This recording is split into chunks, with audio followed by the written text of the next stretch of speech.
Let's look at Genesis chapter 3, verse 20 a moment.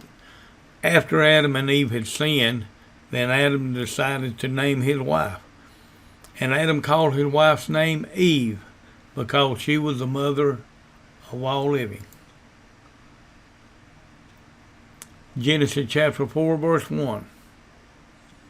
And Adam knew Eve his wife, and she conceived and bare Cain, and said, I have gotten a man from the Lord. Verse 2 says, and she again bare his brother Abel. And Abel was a keeper of sheep, but Cain was a tiller of the ground. Genesis chapter 4, verse 3.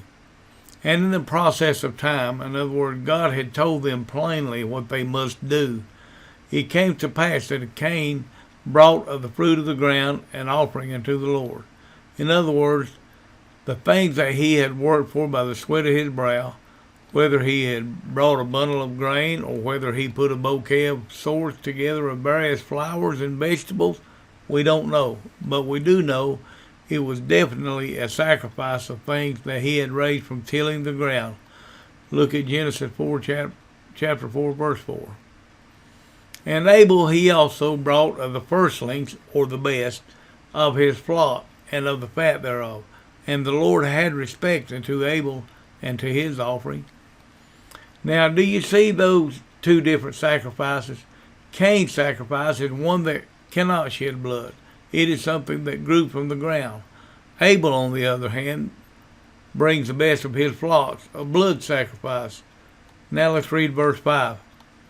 But unto Cain and to his offering he, in other words God, had not respect, and Cain was very wroth, and his countenance fell. Now let's look back to the book of Hebrews chapter 11 for just a moment. Hebrews chapter 11 says this. By faith, in other words, by taking God at his word, Abel offered unto God a more excellent sacrifice than Cain, by that faith, not by that sacrifice, which he obtained witness that he was righteous.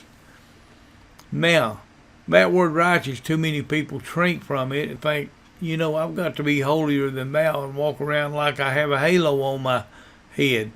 But that's not what righteous means. Righteousness simply means that now we have been put on a footing with God that we can communicate with him, and God has declared us right with himself. Hebrews 11 also says, by which he obtained witness that he was righteous. In other words, God testifying. See, Abel didn't have to go back and brag. God had now made it clear that Abel had made himself accepted with God, and even though sin had made its mark, yet by virtue of his faith and obedience and sacrifice, Abel was right with God.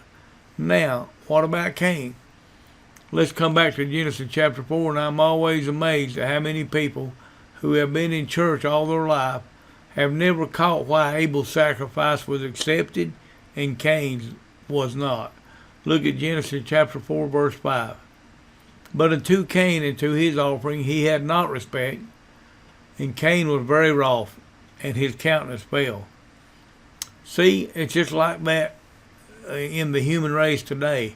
Mankind has not changed a bit. When people are shown from the Word of God that they're out in left field with whatever they may be practicing, what's their first reaction? Oh, they get mad. And the first thing that struck Cain when God rejected his offering was what? Well, why not? And he got angry.